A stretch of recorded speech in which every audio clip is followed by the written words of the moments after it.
नमस्कार जी, मैं मंजू। सितंबर की आज 19 तारीख है और करीब मेरे ख्याल से 10 बज रहे हैं इस टाइम। तो मेरे गार्डन में फूलों की कोई कमी नहीं है। तो कल जो है थोड़ी थोड़ी जैसे बीच में सुबह सुबह के टाइम तो फुहार थी, उसके बाद बीच में बादल आ रहे थे, बीच में जैसे मौसम धूप आ जा रही थी। तो आज भी इसी तरह से सुबह का मौसम है, बारिश तो नहीं आई है धूप पर। पिछले दिनों जो बारिश हुई है, खूब सारे फूल झड़ गए हैं, फिर भी मेरे गार्डन में कोई फूलों की कमी नहीं है। तो ये जो रंग बिरंगा गार्डन खूब अच्छे से ये देखिए खिल रहा है। तो मैंने बल्कि सफाई भी नहीं की है, तो इसके जो फूल हैं वो चिपक जाते हैं बिल्कुल नीचे। जो पर्सलेन के देख रहे हैं आप, तो इन्हें जो जब निकालते हैं तो पूरे काले निशान जो है ये पड़ जाते हैं। तो मैंने सोचा चलो अभी रहने दो, ऐसे ही इन्हें करने की ज़रूरत नहीं है। और बारिश में वैसे भी बहुत सारी सफाई हुई है, क्योंकि बार बार पानी पड़ता तो फिर हम उससे पानी कहीं कहीं जगहों पे रुकता भी है, खड़ा भी हो जाता है। जैसे मिस्त्री लोग कहीं पे स्लोप ठीक से नहीं देते हैं तो फिर वो थोड़ा हटाना पड़ता है। तो ये देखिए मेरे गार्डन में कोई उसी तरह से बड़े अच्छे तरीके से खिल रहा है। तो चलिए आज मैं गार्डन की बात ना करते हुए मैं ये बताऊंगी कि विंटर के लिए, सर्दियों के लिए मैंने जो कल क्या काम किए हैं और आज क्या काम किए हैं।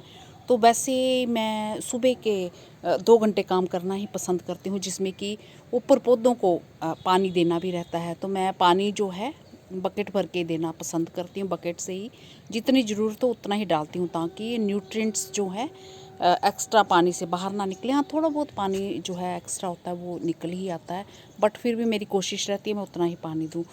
तो जब अब बारिश हो रही थी तो इस ड्यूटी से मैं बच गई थी, मेरा टाइम बच गया था। तो वो मैंने शेयर किया कि बारिश में मैंने क्या क्या काम किए हैं। तो जैसे कि मेरी एक फ्रेंड सरोजी ने पूछा था, नए पॉट्स ख़रीदने पड़ेंगे। हाँ, मेरे ऐसे मैं ख़रीदना पसंद नहीं करती हूँ, बट हमारे जैसे गली मोहल्ले में आते हैं तो मैंने कल कुछ और ख़रीदे हैं, परसों ख़रीदे थे सॉरी। तो वो कुछ और ख़रीदे हैं। तो वो कौन कौन से ख़रीदे हैं, वो इसलिए ख़रीदे हैं क्योंकि मेरे सीमेंट के पुराने पॉट्स जो हैं बहुत सारे वो मेरे टूट चुके हैं। और कुछ पॉली बैग जिनमें जो वेस्ट मटेरियल होता है तो वो उसमें भी मैं ग्रो करती हूँ, तो वो भी जो ख़राब हो चुके हैं उन्हें हटाया है। तो फिर उनकी जगह मैंने जो है वो पॉट्स लिए हैं, तो मैं वो भी शेयर करूँगी। और मैं उन्हें कैसे भरती हूँ और वो किस तरह से काम करते हैं, तो ये सब शेयर करूँगी।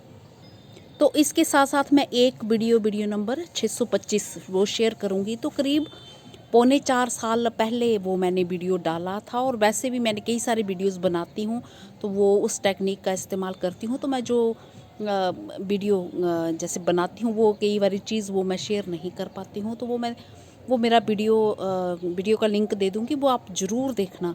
तो वो किस तरह से ये चीज़ काम करती है। थोड़ी सी मिट्टी में भी आप खूब सारे पौधे लगा सकते हैं। जैसे कि आप जानते हैं कि मिट्टी तो मैं मंगवाती नहीं हूँ ज़्यादातर, पता नहीं मैंने कब जाके कहीं मिट्टी मंगवाई होगी, और उसी मिट्टी में वेस्ट मटेरियल मिला मिला के जो पोटिंग मिक्सचर को बढ़ाती जाती हूँ। और साल के ज़्यादातर महीनों जो मेरा गार्डन है फूलों से भरा रहता है। और जब मुझे पोट्स चाहिए होते हैं तो फिर मैं जो कई सारे प्लांट्स जो फूलों के हैं तो बीज की तरह मेरे गार्डन में निकल आते हैं, तो उन्हें हटाती जाती हूँ। और फिर नए नए जो आगे विंटर के लिए या फिर विंटर के टाइम भी फिर समर के लिए पॉट्स कैसे खाली करती हूँ, तो लगे फूलों लगे जो पॉट्स मुझे खाली करने पड़ते हैं। तो मैंने कल शाम को ये इतने सारे जो ये किए हैं, और इस तरह की बास्केट जो मैंने ख़रीदी हैं जैसे कि कारण बताया, और इस तरह के ये पॉट्स 6 ख़रीदे हैं। तो ये जैसे पॉली बैग जिस तरह के हैं ना, कंडम हो गए, तो इनको निकाल दिया है। और इनकी मिट्टी मैंने बताया ना 3-4 गमलों की मिट्टी, तो इसकी मिट्टी अब इसमें देखो क्या कुछ भरा है, तो ये आपको दिखाने के लिए। और आज सुबह मैंने ये जो सीड हैं उसके रेन लिली के, ये मैंने येलो वाली के हार्वेस्ट किए हैं। तो जो मैं कॉन्टेस्ट मैंने रखा हुआ है तो उनको इस बारी मैं ये वाले सीड भी दूंगी। तो ये मैंने सोचा कि थोड़ा सूख जाएं, क्योंकि ये अभी चुने हैं तो ये ग्रीन कलर के हैं। सुबह काम किया और सुबह ये काम किया है मैंने। तो ये मेरे इतने अच्छे से पूरे जैसे ऐसे खिल रहे, इतने अच्छे समर पॉइंटसिटिया। तो इनके पौधे मैंने काफ़ी कुछ निकाल दिए हैं। पहले इनकी बारी आएगी, फिर जो है उसके बाद मैं क्यूबन वाटर कप के निकालूंगी, वो भी बहुत सारे हैं। तो ये देखिए इसमें सारे पोट में मैंने खाली पोट में ड्रेनेज सिस्टम अच्छा करना है। और ये पौधे डाल दिए हैं, कुछ ये गत्ते के टुकड़े भी डाल दिए हैं। और जैसे मैंने वो बड़ी ही मिट्टी जुगाड़ू मिट्टी उसमें बनाई थी, आपने देखा था बोगनविलिया, और इतने फूल उसमें, वो भी मैं पौधा दिखाऊंगी अगर मुझे याद रहा तो। ये और फिर ये ऐसे भर दिया है मैंने। और ये मिट्टी जो ये मिक्स कर दी है दोनों की। और ये है राख, लकड़ी की राख। तो लकड़ी की राख हर उसमें पोट में अपने एक एक मुट्ठी ये मिला देनी है। तो अभी मैं मिलाऊंगी और मिला के, क्योंकि इनमें भी मिलानी है। शाम को मेरे पास इतना टाइम नहीं था, मैंने सोचा चलो सुबह कर लूँगी ये काम, पहले ये निपट जाए। और नीचे वाला ये पोट भी ये देखिए मैंने बना दिया है। तो ये जो लंबे वाले पोट हैं ये मैं अपनी वेजिटेबल वगैरह लगाने के लिए रखूँगी। और ये छोटे छोटे पोट जो 25 रुपीज़ के लिए हैं, तो इसमें मैं जो अभी एनुअल्स लगाने के मेरे काम आएंगे। तो इस तरह से ये मैंने मिट्टी तैयार की है। और ये जो वीडियो जो देखोगे आप 625, तो वो पता नहीं 1 इंची मिट्टी या 1 इंची से भी मेरे ख्याल से कम होगी, देखना आप। और कमाल का कैसे वो काम करता है चीज़। तो इसमें जब ये भर के अब नीचे चली जाएगी, और ये खाद तो नहीं इसको हम कह सकते, हम जैसे बोल देते हैं कि खाद, तो फिलहाल अभी तो कोई खाद का काम नहीं करेगी, इसमें हम मिट्टी डालेंगे। और जब हम धीरे धीरे जो पौधों में, जैसे मैं सीड भी डाल देती हूँ, उनकी रूट्स नीचे जाती हैं, तो ये जो धीरे धीरे डिकम्पोज होने लगता है और पत्ते वगैरह गलने सड़ने लगते हैं। और लकड़ियाँ थोड़ा टाइम लेते हैं, जैसे मोटी मोटी ये लकड़ी डाली है ना, ये थोड़ा टाइम लेगी गलने में। तो इसमें जो है अच्छा नीचे स्पेस जैसा बन जाता है रूट्स को फैलने के लिए, और एरेशन अच्छा हो जाता है, मतलब रूट्स बहुत अच्छे से फैलती हैं। और फिर धीरे धीरे जब हम कोई न्यूट्रिएंट्स ऊपर डालते हैं, लिक्विड फर्टिलाइज़र, तो वो भी जाता है, तो वो रूट्स को फिर मिलता है। और ये जो जब पूरी अच्छे से सड़ जाती हैं, एक सीज़न हो जाता है इसमें प्लांट्स लगे हुए, फिर हम अगली बारी जब जैसे मिट्टी ये निकालते हैं फिर बनाते हैं, तो उसके सड़े गले हिस्से जो उसमें मिक्स करते हैं, तो वो हमारा खाद का काम करता है और मिट्टी को भुरभुरा करता है। तो जब ये कुछ हम मिलाते हैं ना, तो ये ध्यान रखें कि ड्रेनेज सिस्टम अच्छा रखना है, नहीं तो फिर आपका सारा कबाड़ा किया कराया जो है वो कबाड़ा हो जाएगा। ये ड्रेनेज सिस्टम अच्छा। तो अब इसमें मैं ये जो मिट्टी है, ये राख एक मुट्ठी मिला के, राख में क्या होता है, राख में जो है हमारे खूब सारा पोटाशियम, हर एक गमले में एक एक मुट्ठी, इनमें भी मिट्टी में एक एक मुट्ठी मिलानी है। तो ये देखिए मैं आपको बताती हूँ कि ऐसे कुछ नहीं, ये देखो, ये यहाँ से ये दिख रहा है डंडी, ये यहीं से यहाँ तक पूरी भरी है। और ये लो, और ये मिट्टी इसमें बहुत ही ये कम है, ये इस तरह। और जब हमें न्यूट्रिएंट्स की ज़रूरत होगी तो हम लिक्विड फर्टिलाइज़र घर के ही डाल लेंगे। तो मैं जैसे बता रही हूँ कि राख में खूब सारा पोटाशियम और कैल्शियम पाया जाता है। तो कैल्शियम जो है पौधों को स्ट्रॉन्ग बनाता है, जैसे हमारी हड्डियों के लिए मजबूती के लिए ज़रूरी होता है, उसी तरह को पौधे के लिए उसी के लिए जो कैल्शियम, हाँ, चाहे थोड़ी मात्रा में उन्हें ज़रूरत होती है पर ज़रूरी होता है। तो कैल्शियम और पोटाशियम भी इसमें खूब पाया जाता है। और दूसरी जो है, जब हम इसमें राख मिलाते हैं तो एंटी फंगल का काम करता है। तो फंगस वगैरह नाम मात्र ही जो है, मतलब चांसेस उसके बहुत कम हो जाते हैं। तो जब भी आप एक सीज़न के बाद मिट्टी पलट के गमला बनाते हैं, तो एक मुट्ठी राख जो है उस मिट्टी में ज़रूर मिला लो, क्योंकि एक मुट्ठी राख, सॉरी, तो क्योंकि ये होता है ना, इतनी बारिशें हुई हैं और जो राख वगैरह हमने पहले की मिलाई होगी, तो वो सब जो ड्रेनेज सिस्टम से जब वो निकल जाता है सब, तो उसका असर काफ़ी कुछ फिर कम हो जाता है। तो इस गमले में मेरे कुछ जो जीनिया के प्लांट्स लगे थे, और कुछ एक कोक्सकोम अपने आप ही निकल आया था। तो मैंने फिर मिट्टी को ऐसे कट ढेले के साथ ही किया, और थोड़ी बहुत नीचे से रूट्स कटी होंगी, और किसी वो बैग में, पोली बैग में कुछ पौधा उसमें कोई लगा था, तो वो मैंने हटा, इसी का ही लगा हुआ था बहुत अच्छा, जो वाइल्ड पॉइंसेटिया का, तो उसमें मैंने रख दिया, तो वो आराम से चल पड़ा। तो ये देख सकते हैं जीनिया के इतने बड़े बड़े ये फूल आ रहे हैं, मैं इन्हें वेस्ट करना नहीं चाहती थी गमले के लिए।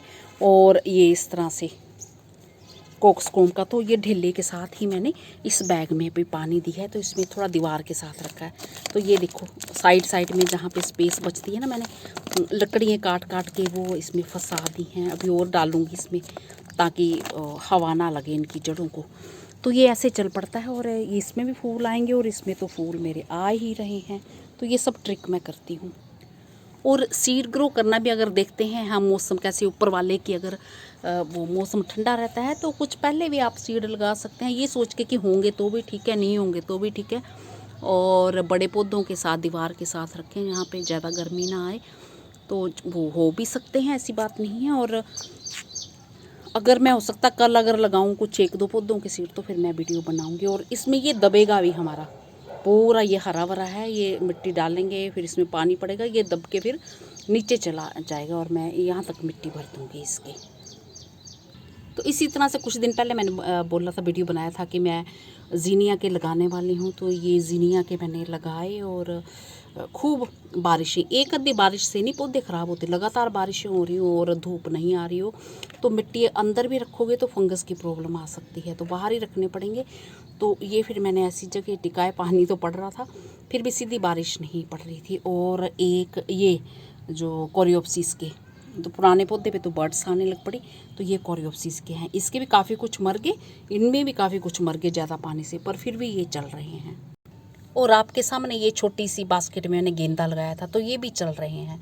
तो इतनी जैसे इतने बड़े पौधे हो जाएं और जड़ें थोड़ी सी जैसे नाजुक जैसे ना रहें तो फिर जब बारिश हो रही हो तो बाहर इन्हें रख सकते हैं। क्योंकि बीच में फिर जैसे लगातार मेरे कुछ बारिश रही तो मुझे था लग रहा था कि मर जाएंगे, पर फिर मैंने उठा के जैसे थोड़ा अंदर रख दिए थे। फिर जब बारिश हटती थी तो फिर मैं बाहर रख देती थी, पर इतनी मेहनत फिर करनी पड़ती है। अगर बरामदा वगैरह है तब ठीक रहता है, यहाँ पे धूप भी आए तो चलो पड़े रहने दिए, वहाँ धूप भी लग जाएगी।